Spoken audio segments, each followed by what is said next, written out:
ఈ మధ్యన సనాతన ధర్మం ఒక వైరస్, దాన్ని అంతం చేస్తాం అంటున్నారు కొందరు.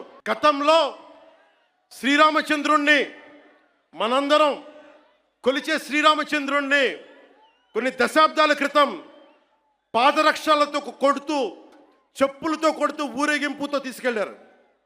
మధ్యలో రామాయణం కల్పవృక్షం అని గొప్పగా చెప్తే, కాదు రామాయణం కల్పవృక్షం కాదు, రామాయణం విషవృక్షం అని అన్నారు. మొన్న ఈ మధ్యలో రామతీర్థంలో శ్రీరామచంద్రమూర్తి విగ్రహం తల నరికేస్తారు.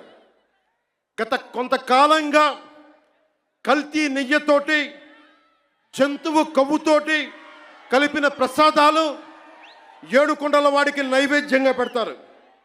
అదే ప్రసాదాలు ఆంధ్రప్రదేశ్ నుంచి 1,00,000 లడ్డులు చేసి ఆ కల్తీ నెయ్యితోటి